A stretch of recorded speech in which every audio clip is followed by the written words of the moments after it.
For the very first time, AAA is not putting out a prediction on Memorial Day travel. Simply put, not a lot of cars are expected to be out on the roads because of the pandemic. Beth Ward talked to a local AAA spokesperson about that and looking forward whether you should pull the trigger on that summer vacation. And Beth joins us now live from her home with more. Beth? Well, hi, Chris. This is a first for AAA. Memorial Day usually kicks off the summer travel season, but this year, most people are expected to just stay home. As for booking that summer vacation, getting that beach house, well, that's a tricky question.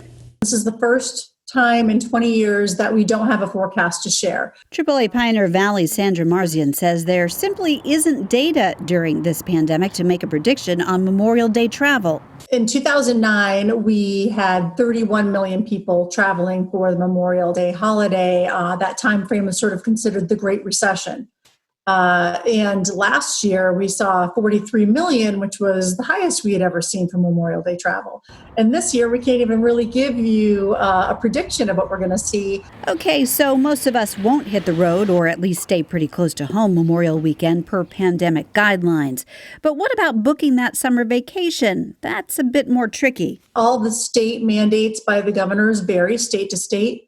And they vary month to month, and they almost vary on a weekly basis. In other words, it depends. For example, Rhode Island's governor says state beaches could open for the summer Memorial weekend with social distancing guidelines. Same story in Maine, however. As an example, the state of Maine will not allow visitors from the state of Massachusetts to rent a hotel or stay at a campground.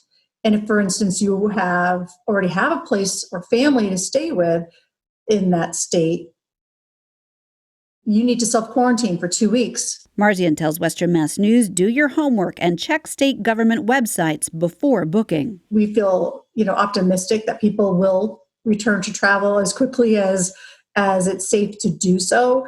More so just because I think people are feeling a little antsy and cooped up, and they just want to get back to doing normal things like having an amazing vacation with their family. She says many people are waiting it out a bit to book for vacations this summer.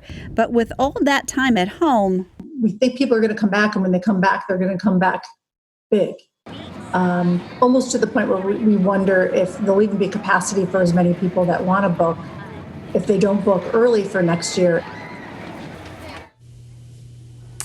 Well, as for booking a hotel room, campground site, or even Airbnb, well, a lot of them right now are offering 24 to 48, even 72 hours notice and free cancellation. So before you pull the trigger on that, you want to check the state that you're going to, check their guidelines, because as you heard, things are changing almost daily. Before you hit that trigger, you want to make sure that you can get your money back. Reporting live from home, Beth Ward, Western Mass News.